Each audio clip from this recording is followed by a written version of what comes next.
Peace, y'all, and welcome to Gather and Heal, the podcast. My name is Vanessa Sujey, and I am your holistic host. Basically, we're going to have lots of combos. Sometimes it'll be just me, and sometimes we'll have some guests. No matter what the topic is, though, I'm going to make sure that it connects right back to your emotional wellness and healing journey. Peace, y'all, and welcome back for another dope episode of Gather and Heal the podcast.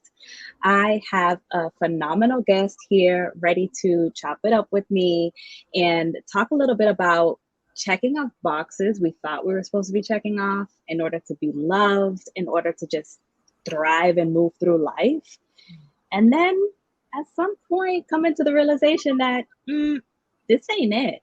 I don't like this. This doesn't feel good. And what that was like to come into that realization, make that pivot, and then be the amazing person that you are now. So I'm looking forward to hearing about your journey. But without any further ado, I have a fantastic guest. Mohini is here, and y'all already know I don't do bios, so tell us. Tell us about you. Who are your people? What do you love? Hello, everyone. My name is Mohini. Rhymes with Kundalini, Bikini, Tahini, Fettuccine, Linguine. All the amazingness. That's me. My people are people who are courageous and bold enough to figure out what their juiciest life looks like, and more importantly, feels like for them. To be honest, I was pretty dried up.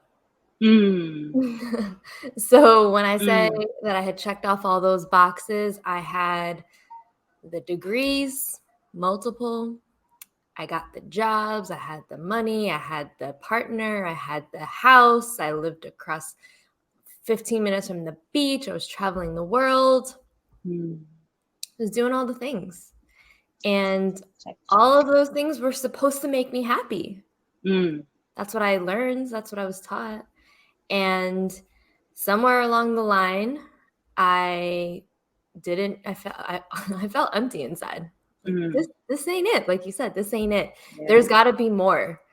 And I don't feel fulfilled. I don't feel like I'm fully myself. And I didn't know myself. So I feel like society, culture, religion, all the things do their absolute best to really support us in forgetting who we truly are. Ooh. Yeah. And I lived that life for a long time, a long time. And yeah, it was really like a coming back home to myself of, this isn't it. There's got to be more. I'm made for more. I don't know what the heck that means. And let me figure that out. And so I really encourage anyone who's like, okay, you have this inner knowing, this inner feeling of, now what? What's next? There's got to be different than what my everyday life is right now. One, know that it's possible. Whatever it is that's placed on your heart, it's been there for a reason. And two, we're taught not to listen to that voice. So you're not alone in that. So just know that that's like part of the journey. And it's also possible to start to listen and start to trust that voice that you have within. So that's a little bit about me and my bio. Like, I work with people who are like, there's got to be more. There's got to be different. I'm meant for more. And I want to make an impact in this world. And I'm creative and just all the things, like all the things, all the beautiful aspects of we are as multidimensional beings. Like, we're not. Oh, that's another thing. I checked off all the boxes and I was very compartmentalized. And part of my journey has really been honing in on, I'm multidimensional, and I don't need to be one version of me in this room with these people and a completely different version of me with this group of people. Like, I'm now in a space where I can be my full self, no matter who's in the room, take it or leave it. Right. I'm embracing me. So we out here. Right. And that's usually where I pop in and I'm like, that's their shit. That's Exactly. not yours. Exactly. If you're uncomfortable with how I show up in the space that I'm taking up and my comfort in all of that, yes, that's for you to figure out. yes, It's not for me to adapt and shrink or mold and so on, depending on where I'm at. right. But yeah, you're right. It's so crazy to think about how many layers of messages we get throughout our lives. Like starting right smack dab from the beginning. You know, I call them the societal funnels of where they want us and where they're pushing us towards. Right. And that empty feeling that you said, I was like, ooh, right? It's just that, and it's even hard to describe, right? Like the empty feeling that I felt within me that says, this ain't it. Not totally sure what is. Don't even know where to start to figure that shit out. Right. But I know this ain't it. Yes. And that's the thing, is that feelings don't make logical sense. Right? Like, so for me, my logical brain is like, I have all of these things, material things that are supposed to, quote unquote, supposed to make me happy. This doesn't make sense that I feel empty. Why do I feel empty? And then I had to go through this whole process. Is there something up with me that I don't feel nourished and fulfilled in my life? Like, there's so many people who don't have a lot of these things in my life that I have in my life. And that's the thing, like, it can be, and I can have all those things. We can have all the things and be grateful for it and want more for ourselves. And yeah, it's a feeling. Like you said, it's a feeling that doesn't always compute in our logical minds. And I feel like that's also a big part of the feminine energy and our like power, is to be able to listen to that intuitive voice. Yes. And turn the volume up on her. Exactly, which isn't necessarily going to match up with that logical mind of ours. And that's exactly what society and culture and all the people that delivered those messages, that's what they wanted. Exactly. They don't want you to listen to that intuition and that voice that's within you. They don't want you to pay attention to the feeling if it doesn't make sense in the logical brain. And clearly, this is where we align beautifully, because we're like, let's shake it up. Yes, exactly. Exactly. Yeah, because I feel like they know the power that lives in our intuition and lives in our body, the innate wisdom that we carry and that we have access to, but that's why they want us to be disconnected from it and they hit us with all of these different ways to disconnect from self, to not listen to our intuitive voice. And the more that I guess, get out of that funnel or remove some of those layers of that funnel, the more I, one, can listen to my voice, and two, really trust that this is what feels, this is how I feel for me. And that might not make sense for anyone else. And it doesn't really need to, honestly. Right. As long as it feels a certain way for me, that's the path that I follow. Yes. And I encourage anyone else to do that too. It's also a journey. Oh yeah. I was definitely not always listening to my intuition. Right. And so what was it like for you to start to piece these things together and realize, like, okay, I have all of these things and I'm grateful and I'm feeling empty. Right. So how did you go from making that transition from being aware of these things and then making it a new journey, a new path that you're carving out? Yeah. I like to say, and someone has probably said this before, like, once you see, you can't unsee. Oh, yep.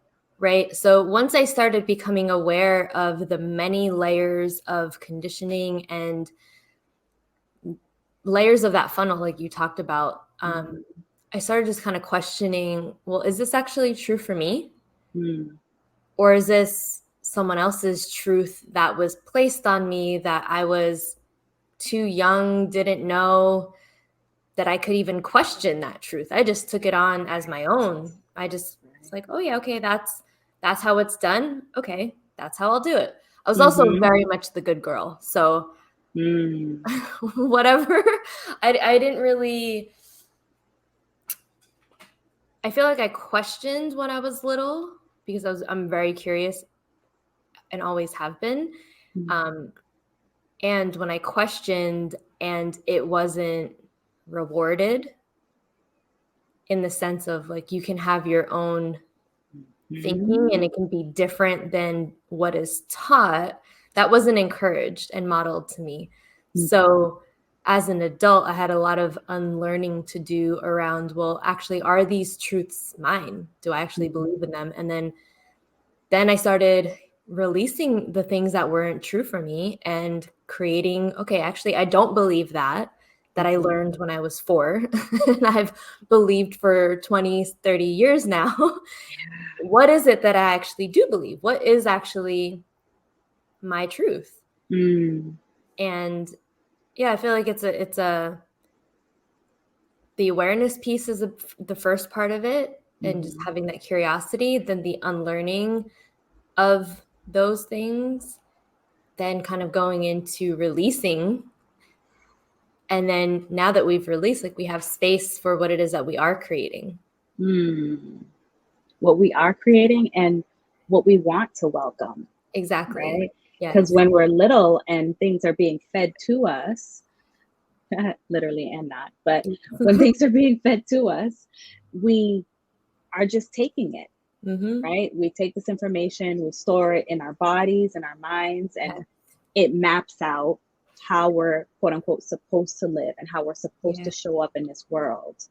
And so that there's so much power behind what you're saying of releasing that, right? Putting it back out there and clearing up space within you, in and around you that says, all right, these are the things that I'm open to. This is what I believe. Yes. Do you mind sharing kind of like what were some of those first things that you started to realize like, oh, I actually believe this, and this is actually how I want to live and move through life? What were those that you opened up space for? Yeah, I feel like probably the first things I started questioning was probably religion. I grew up in a Christian household, and when I went to college, I took a few different religion courses, and I got to a point of kind of understanding there's a lot of similarities between these religions. My version of that is don't be an asshole and be a kind human being, you know? That was the premise I felt like underneath all of them. The foundation is those things. And yet I found that there was a lot of almost competition between religions as to which one was better or which one was truer, almost. And I personally believe in life in general that there's no one way to do it. And there's many different ways to do anything. And there's also room for all of us at the top. So it's not like Christianity is at the top and that's the only way. However, that is kind of how I was raised. So I had to definitely I didn't have to. I started to unlearn and kind of just question, well, why is it that we pray to this person? Why does it have to be this person? Why can't it be my plant? Right. Why can't it be me? Like, why am I outsourcing that power to something outside of myself?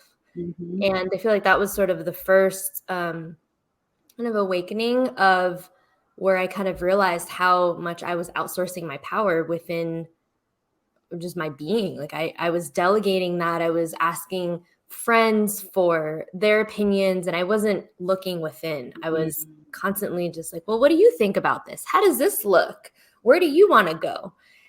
And simple things like that, where I was just not even allowing myself space to check in with myself around, what is it that I actually want? Mm-hmm. Where is my power?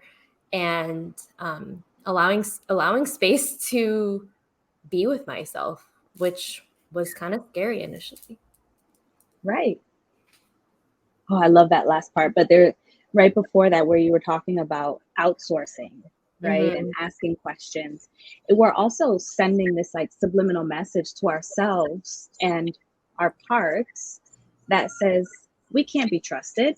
Exactly. So let's ask so and so, or let's read such and such, whatever it might be, because everyone has a different outlet. But that's the message we're still sending internally that says, I don't know what I'm talking about. Let me ask them. Mm-hmm. But instead, part of what you're talking about and part of your journey is turning the lens back on self. Mm-hmm. Right? So how did you navigate through some of that discomfort, dare I say, or you can rephrase it? Yeah, it was definitely messy. Yeah, it was a lot of not trusting myself, definitely, and also believing others above myself.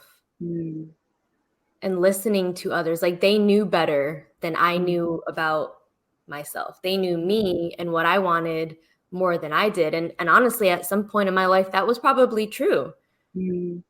Because I didn't have that relationship with myself. I was living in a state of constant outsourcing.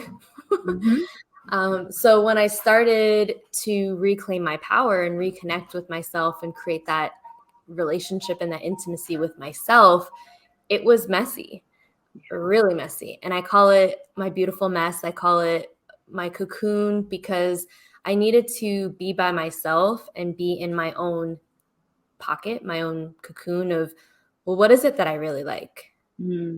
What is it that I really want for my life? If I'm not living anyone else's expectations of me, which is what I was doing before, okay, cool. I have a blank canvas. Now what? What is it now? What is it that I really want to do? Who do I want to be in the world?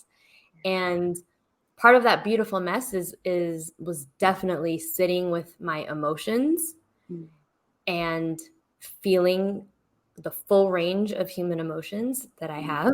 And that's why I call it the beautiful mess, because life is not always rainbows and butterflies, in case anyone else needed that reminder. It is not always rainbows and butterflies, and life be lifing sometimes. And so, yeah, I really gave myself space to feel. And I also had to, and that one is a had. Like, I had to release and let go of people. I had to release and let go of the versions of me that were staying for probably a little bit too long. Like those small versions of me. I had to let go, and I had to connect with those versions and really build a relationship with those parts of me, because there's a reason why that version of me behaved the certain way that she did. So I got to kind of build more relationship with self, and a healthy one, and understand myself more. Yes, that's so beautiful. And the way that you're talking about it. So my background is in internal family systems as a therapist, and that's the primary model. Yes. Are you familiar with it? Yes, definitely. I was like, that sounds just like IFS. Yes. That's why. But yes, it's the power behind that curiosity you were talking about, and getting to know your part, and recognizing that those younger parts of you were functioning out of a place of protection and wanting to help the system, right? Which sometimes can feel like maybe we're bumping up against a wall, but curiosity and that compassion of getting to know them is so powerful. So thank you for phrasing it that way, because it's like, oh, you get it. I love it. I love inner child work and younger selves work. Like, I've written many, many, many letters to that part of me. I've written letters from those versions of myself to my current self. And I love that practice. Like, I love reconnecting with myself, because like you said, there's so much grace and compassion that we can have for that version of ourselves that didn't know any different. Right. And also there's a shit ton of wisdom that they have. Like kids know. They know. And so I get to also be reminded as my current self around it. Like if my younger version, any younger version of me, my yesterday version of me could see me now and be like, damn girl, like, yes, what? We're doing what? We're traveling where? You got a business? What? You're helping people? I'm so proud of you. Right. And I get to also communicate that to my younger parts. And that's like, I love that. I love having that relationship with myself now, after years, decades, literally, of not having that. Right. And sometimes people will try to, as hard as they can, to push those parts aside or compartmentalize them or whatever it might be. The piece around like how kind you're speaking to yourself and how you're connecting with your parts.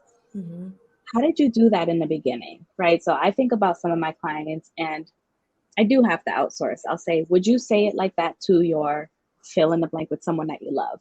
And they'd be like, no, I wouldn't say it in that tone. I wouldn't use those words. Yeah. And I'm like, well, then why are you using it towards yourself? Right. So how did you start speaking kindly to your younger parts and loving on them?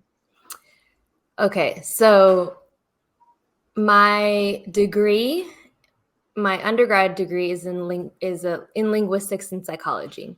I have a master's in communication sciences and disorders. So I worked for 12 years as a speech language pathologist. So anything communication, expression, language, nervous system, emotions, that was my jam for 12 years. So that's my professional experience. And within that, of course, I have my personal life experiences. And how that intertwines is I started off really understanding like because of my past traumas, I subconsciously wanted to give a kid a voice because that's not what I had. I didn't have that. And so I didn't know that when I became a speech pathologist. I was like, yeah, I'm going to work with kids. I love kids and we get to play all day and have fun and communicate. And it felt very rewarding. And as I deepened into my spiritual journey, I realized that connection between me not having my voice. I felt like my voice was taken from me and I was silenced. And that feeling of, I don't want anyone to have this feeling again that I felt. Like that was shitty. And what can I do to what can I do and who do I need to become to make sure that that doesn't happen again? So that's how I sort of became a speech pathologist. And then as I deepened into my journey, it was kind of understanding the depth of that and really like, okay, that was my trauma talking essentially. And also wanting to protect others, which is really beautiful. Also exploring how to connect with that younger version of myself, because that younger version of myself was running the show in my 20s. They were completely hurt and not unheard and really struggling at that point of my life, because that's where I was checking off all the boxes. It was like I was getting all the A's. Right. And she's like, okay, we're good. This is what we're supposed to be doing. Right. Exactly. What y'all told me to do. I'm doing it. Yep. And yeah, it was a lot of kind of reconnecting to those younger versions and bringing in play and bringing in creativity and curiosity into the mix of what is it that I actually like to do in my free time. Yes. I love reading. I love plants. I love being outside in nature. I love moving my body and crafting.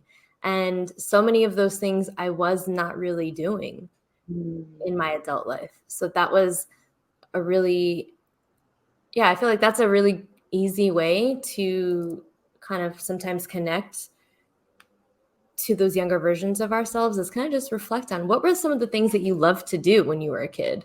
Yes. And do you do any of them now? And why not if you don't?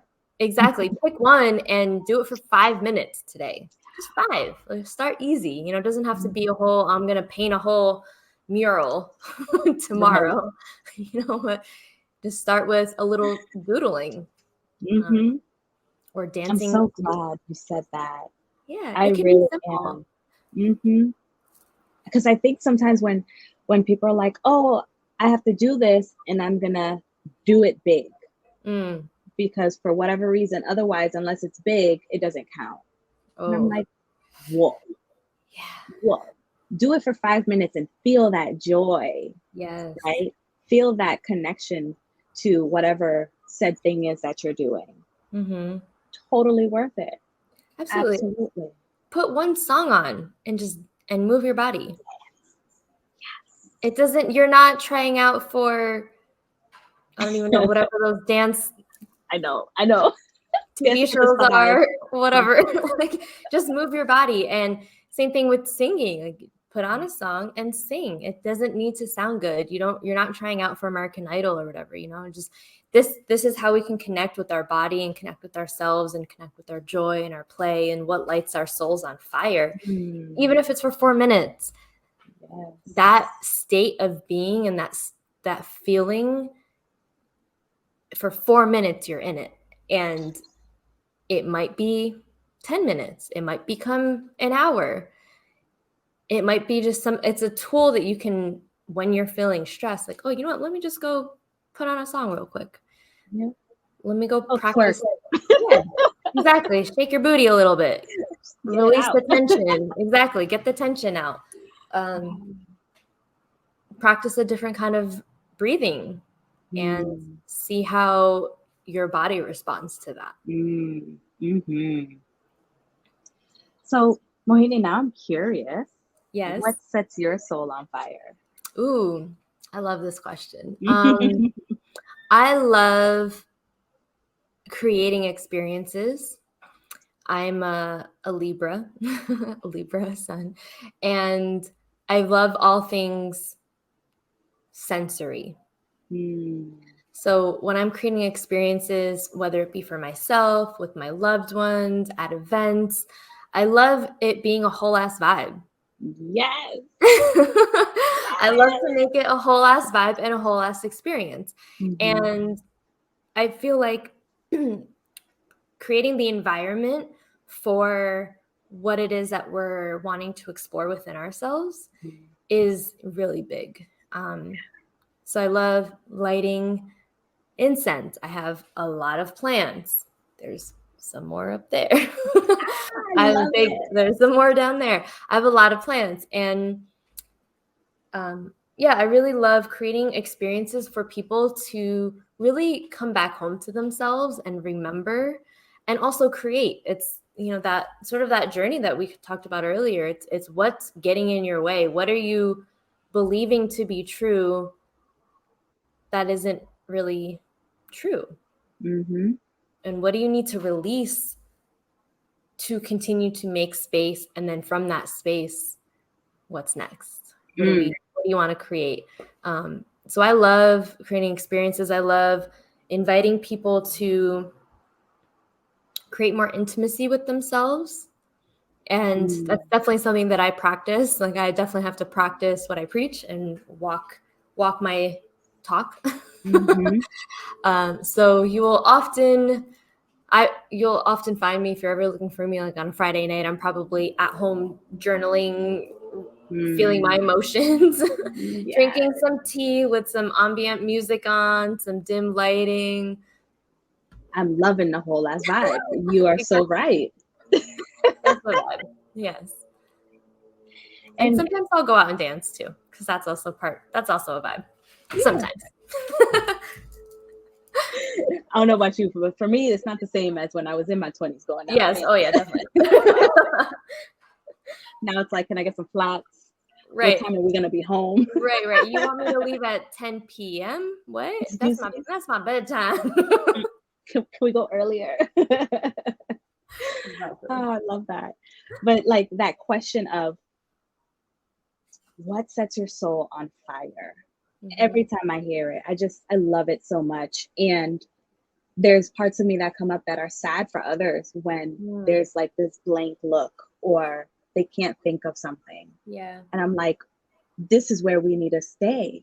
Yes. Because why are we walking through life doing the things that set someone else's soul on fire, that makes them happy? Because I wasn't placed here for you.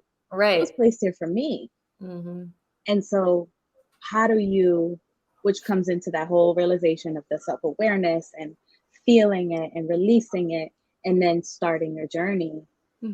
This is that starting the journey piece by just implementing it. 4 minutes, like you said. Yes. Trying something different, reconnecting with something from your childhood that would put a big ass smile on your face. Yes. Like, go get dirty. Go in the park.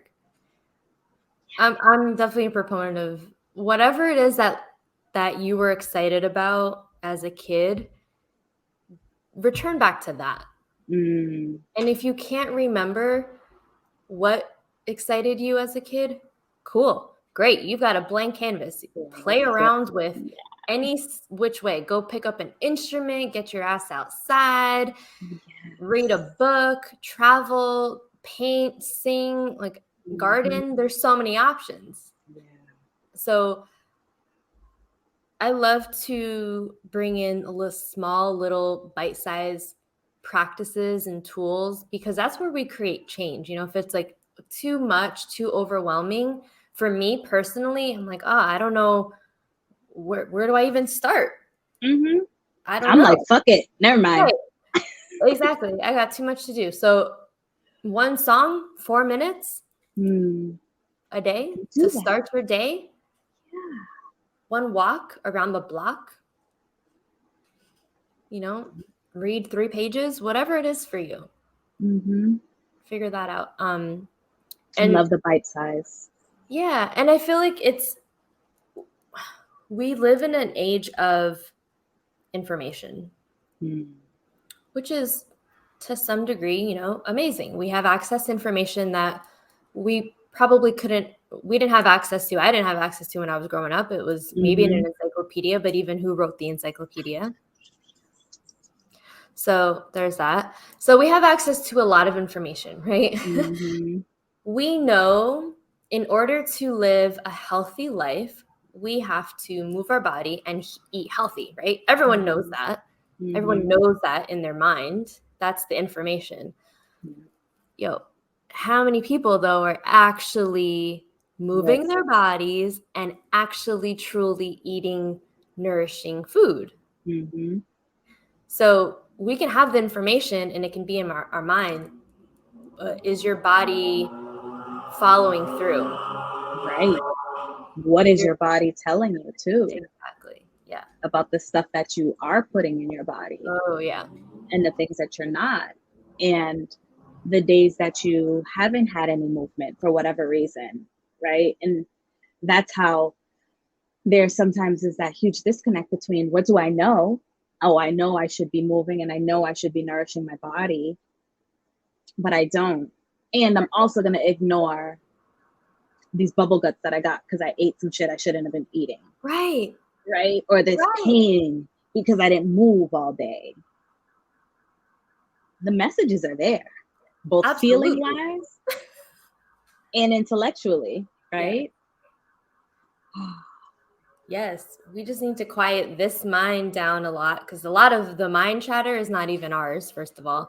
No. And so we can quiet that down. And like you said earlier, up the volume on our intuition and our feelings, and that lives within our body.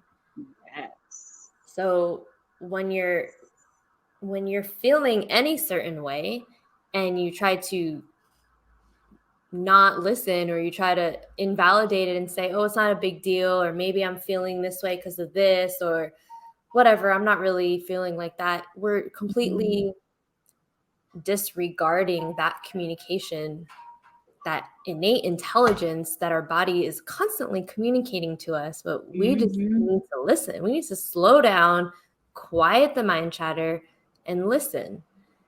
And in a world that is so fucking go, go, go, to slow down and be in a state of, I don't even want to say silence, but sometimes silence, or just calm, quiet. It gives us opportunities to listen to the answers that we have within. And or we can also receive answers. Like, I feel like there's tell them, you know, we're a channel, we're a vessel. The clearer your vessel is, if you're eating shitty food, have you ever seen those photos online where like the clogs of the arteries and all that shit? Like, you are not a clear channel. And we are directly related to source. So that like comes back to me with my growing up religious. I was taught that source, God, Jesus, whoever, was outside of me. And the only way I really had access to that wisdom was to pray directly to that source. Now I'm in a state of believing that I am source, because I am a channel for source. Like, I don't need to go directly to, because I am. Because I am. Yeah. And we all are. And we get to connect to our ancestors that way. Like, we haven't even talked about that, but that's like a whole nother thing. We get to connect to so many beautiful ways of remembering who the fuck we are. That's right. And it's so funny that you say it just like that, because my business partner and I, who run Gather and Heal, we have been really trying to figure out, like, how do we bring this information together and share it with people, right? Because our biggest piece is the accessibility. That's why there's newsletter, that's why there's emails and groups and the podcast, whatever it might be. But it's essentially, one of the things we landed on is helping Black and brown women to recognize that you can go from the place of questioning, who am I, to, oh, this is who the fuck I am. Right? And that transformation from who am I, because I got so lost in checking all the boxes, I got so lost and souped up in all these societal funnels, right? That I don't even know how to like sift through it and turn down the volume on things, take some time and just be with the emotions and feel all of them. And that's really kind of this space that we're trying to curate.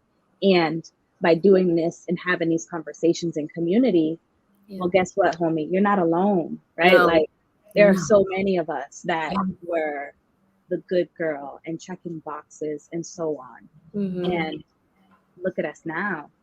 Doing a damn thing. Doing it. We're glowing and growing. And yeah, I think it's vital for people to connect with their people.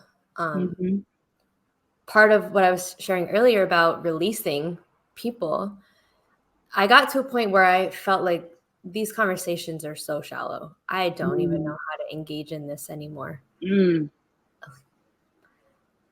I need depth.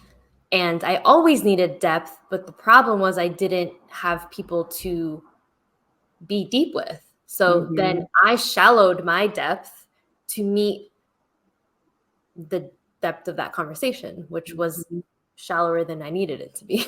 Right. It wasn't enough. Yeah, exactly.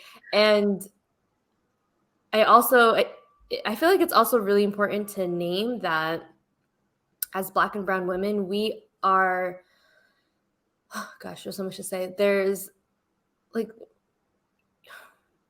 that Miss Independent Woman shit that a lot of us take on and wear like a badge of honor of, oh, I don't need your help and I'll do it and I'll take care of it and I got it and I'll do wearing the million hats all the fucking time and not receiving support is exhausting. It is exhausting. And it's very independent.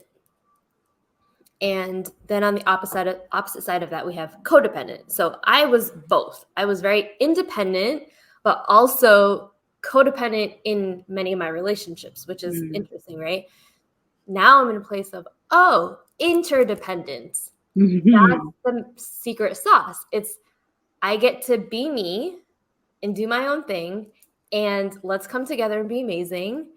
And I don't need to be with you all the time. You don't need to be with me all the time, but we get to come together and make some magic together. And then we get to go apart. And then we get to come together. And it's healthy communication. It's healthy relationships. It's not, I need you all the time for all the things, or fuck everyone, I don't need anyone, I'm going to do it all by myself. Right. Like that, connecting with people who are supportive and celebrate you and you celebrate them and you support them. And it's healthy relationship that's so important as we continue to grow and to know that we're not by ourselves. Because I definitely felt like I was very black sheep. Where are my people? There's nobody out there like me. And as I deepened into myself, I realized, oh, wait, there's other out here, really dope, amazing humans like me. And it was just a matter of me figuring out who the fuck I was in order to connect with these kind of cool people. Yes. And open up that space, right? Via that release. Yes. Open up that space, deepen within yourself, and then we connect, right? Like, it is not lost on me how many of these like beautiful conversations and people that I've been able to meet because of this podcast, and being very thoughtful and purposeful about where I'm sharing and who I'm looking to invite into the space, right? Because I don't want scripted things. Right. I don't even have a scripted question. Yes. I got a magazine in front of me. No. I want genuine. I want raw. I want us to be able to lean on each other and have these conversations and be like, I see you, friend. Yes. And I hear you. Right. And that we don't have to do this all on our own, which is also part of what is going to be scaring people. The more we listen to our own intuition, the more that we continuously come together and recognize, like, I don't need to do this all on my own. I can do this with others. They should be scared. Yeah. And I was absolutely scared because I had this fear of, well, the more I grow, the more I'm going to be distant with the people who I love right now in this phase of my life. And if I move forward and they're not moving forward, that creates more distance and more gap between us. And which means at some point, we're not going to relate. We're not going to connect. We're not going to vibe anymore. And that's scary when we're first starting off, because those are our people, you know, like, especially if they're family, if they're partners, if they're friends from your high school. And at some point, you have an opportunity to choose yourself and to choose your path and to choose that vision that's been placed on your heart, and trusting that as you continue down your path, one step at a time, one wobbly baby step at a time, might I add. Like, people talk about baby steps. Baby steps are wobbly as fuck. and then down you go because you fall. Yes, exactly. And then they get back up, and then they fall again, and they get back up. But there can be a lot of fear around, am I going to lose my people that I've known my entire life or that I have a deep connection with as I continue on my journey. And the reality is, yes, that is possible. Mm-hmm. And what are you going to do now? I invite you to choose yourself, and I invite you to, like, sometimes we do get to have it all, and it shows up differently. You know, you can choose yourself and have your people, but your people may not be the same people that you started out with. Right. And that's okay. And that's quite okay. Yes. Right? Sometimes it is people that need to be released. Sometimes it's locations. Sometimes it's tangible things. Mm-hmm. But you don't know what it is that you need at any particular time if you're not choosing you. Mm-hmm. And if you're not asking self, what do I need at this moment? Mm-hmm. And being okay with the answers being different each time. Yes. I know that like freaks people out sometimes. They're like, yeah, but last week. I'm like, yeah, that was last week. You're a whole different person today. Exactly. Yeah, exactly. And with choosing self, I didn't realize that when I was not choosing myself, I was actually abandoning myself. And that was like, oh shit. Wait, what? Felt that. Yeah. So that entire time I was checking off all the boxes, I was abandoning my desires and my needs and my wants for someone else. And that really was like, oh fuck. What have I been doing my whole life? That's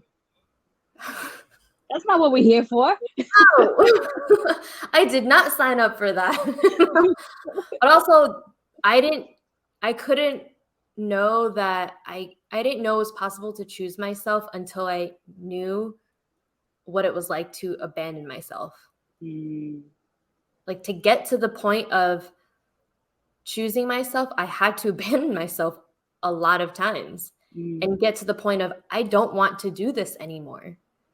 I don't want to keep losing myself and anything that I desire for myself. That's not working for me. Like, this pattern of abandoning myself and my needs and my wants and my vision for my life is not working.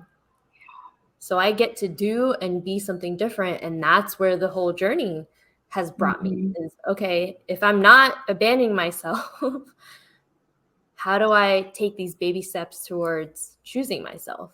And that was scary because it was so new. When we don't do anything for the first time, even sometimes for the 10th time, it's new. And we get to give ourselves grace and compassion around getting to that point. Yes. And to think about how you were talking about abandoning yourself, that feels more of like the thought process. And the feeling behind that was, I felt empty. Exactly. Well, yeah, I had abandoned self, hence why I currently, at that time, felt empty. And now here you are, filling up, refueling with all of the beautiful things that are speaking to you right now. Yes. Yeah, I was abandoning myself and I was filling my cup with the job. I was filling my cup up with the degree, with the house, with the car, with the relationship. But all that shit is going to go. It's not, that's not necessarily nourishing to our souls. So I had to really kind of revisit, what is it that nourishes my soul? What is it that I need? And I need connection. I need play. I need curiosity. I need adventure. I need creativity. I need pleasure. I need, like, those are some of the things that I desire, need, and want. And now I know that about myself after not knowing that about myself. So if you don't know, if you're like one of the people who are listening, you're like, I don't even know what I want. Great. Same like we were saying before about, I don't know what I liked as a kid. Cool. You've got abundance of possibilities. Yeah. You get to try one on, see what you like about it, try something else on. and Play baby with steps. it, right? Yeah, That's exactly what you're talking about. Just play with the different options, play with the different opportunities, and play with using a different lens Yes. that says, I'm looking at this and I'm testing this out for me. I want to see how does this set my soul on fire? Yes. Yes. Right? I love that. So we covered a whole lot. We did. Such a fantastic conversation. I love it so much. And but just in case, is there anything that we missed or any last tidbit that you wanted to share before we wrap up? Yeah, I would love to share with people that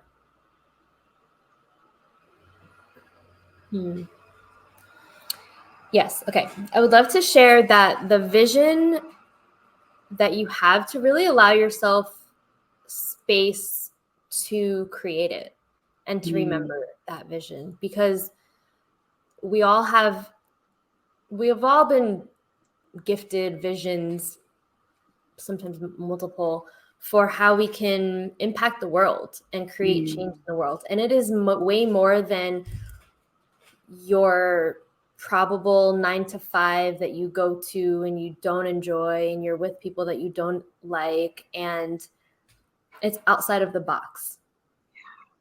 And there are some people in your life who may not encourage or support that. And there's other people in this entire world, on this rock, this floating rock, that will support it and will encourage it and need it. And it's scary. And it's exciting. And it can be both. And so to really explore, even if it's, again, those baby steps of what is it that maybe I'm meant for? What is my purpose and what is my passion on this planet? And it's likely beyond that job that you don't really like to do, that you're spending like at minimum probably 40 hours, maybe even 60 hours. And then you come back home and you're cranky and you share that with your partner. You give that energy to your kids. And then you wake up the next morning like, ugh, I got to go to work. Ugh. Like, what is it that lights your soul on fire? Because that will shift so much in your life. And I really invite people to explore what is that for you? What is it that excites you? What is it that is outside of the box? And find people that support your vision. That's really important. When we're doing things that maybe people in our lives don't agree with or don't understand, there's the counter to that is there are people out there who really like all in on your vision. So believe in yourself and believe that wherever you are now, there's even more available for you. And anything is possible. Yeah. And I'd add to that too.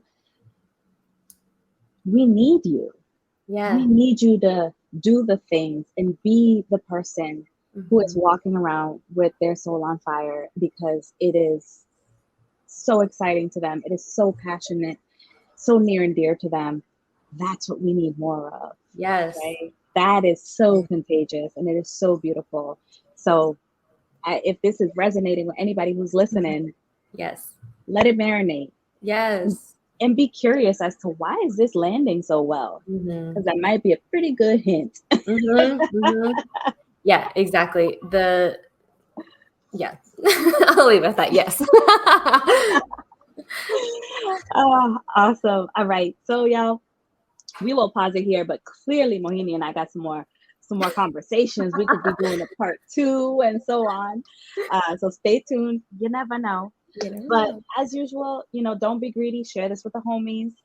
We're on Spotify, Apple, wherever you like to listen to your podcast, and YouTube if you want to see the video version of our beautiful faces and all of my expressions with my hands flailing all over the place. But yes, looking forward to connecting, and that's about it. I hope y'all have nothing short of a beautiful fucking day. Yes. Peace. Yeah. Make it magical. Link up. Let me know. Like, I love to hear how this resonates with people. So if you heard this and you're like, oh, I have questions about that, or that really resonated, hit me up. Let's have a conversation. Please connect. Like I want to connect with people. That's like my main thing.